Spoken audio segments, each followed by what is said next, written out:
Hi friends, இன்னைக்கு நம்ம சூப்பரான கிறிஸ்பியான chicken 65 தான் பார்க்க போறோம். வாங்க எப்படி செய்யறதுன்னு பார்க்கலாம். இப்போ ஃபர்ஸ்ட் chicken நம்ம மேரினேட் பண்ணி வைக்கணும். அதுக்கு நான் வந்து ஒரு 1/2 கிலோ chicken வந்து boneless chicken வாங்கியிருக்கேன். அதை க்ளீன் பண்ணி எடுத்துர்க்கேன். இதில் வந்து ஒரு 1/2 ஸ்பூன் மஞ்சள் பொடி போட்டுக்கங்க. அதில் 2 ஸ்பூன் chicken 65 பொடி சேர்த்துக்கங்க. நான் வந்து பிரீத்தி சில்லி chicken 65 பொடி தான் நான் போட்டுருக்கேன். அடுத்து 2 ஸ்பூன் கார்ன்ஃப்ளவர் மாவு சேர்த்துக்கங்க. இந்த கார்ன்ஃப்ளவர் மாவு ரொம்ப அதிகமாகவும் போடக்கூடாது, ரொம்பவும் கம்மியாகவும் போடாதீங்க. 2 ஸ்பூன் போதும். 1/2 கிலோவுக்கு 2 ஸ்பூன் போதும். இப்போ அடுத்து வந்து இஞ்சி பூண்டு பேஸ்ட் வந்து நான் ஒரு டேபிள் ஸ்பூன் நான் சேர்த்துக்கிறேன்.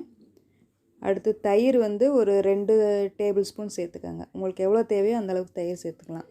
தயிர் எந்த அளவுக்கு நீங்கள் சேர்க்குறீங்களோ அந்தளவுக்கு வந்து சிக்கன் வந்து சாஃப்டாக கிடைக்கும். இப்போ இது எல்லாத்தையுமே வந்து நான் நல்லா மிக்ஸ் பண்ணி ஒரு 1 மணி நேரம் வந்து ஃப்ரிட்ஜில் வைக்க போகிறேன்.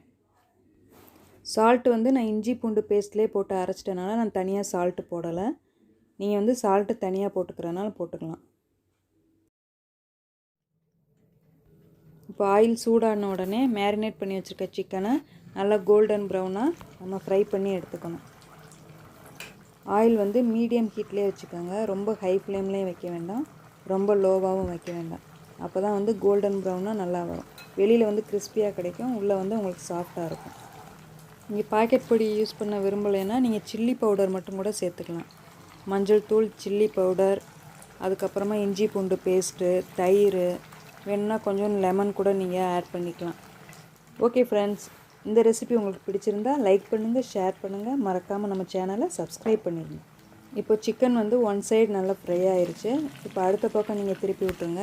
அதையும் வந்து லோ ஃப்ளேம்லேயே வச்சு நீங்கள் குக் பண்ணுங்கள்.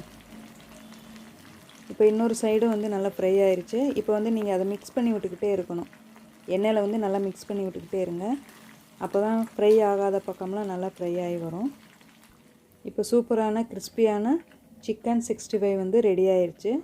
இப்போ இதை சுட சுட நம்ம சர்வ் பண்ணிடலாம். ஓகே ஃப்ரெண்ட்ஸ், இந்த ரெசிபியை கண்டிப்பாக நீங்களும் வீட்டில் ட்ரை பண்ணி பாருங்கள். தேங்க்யூ.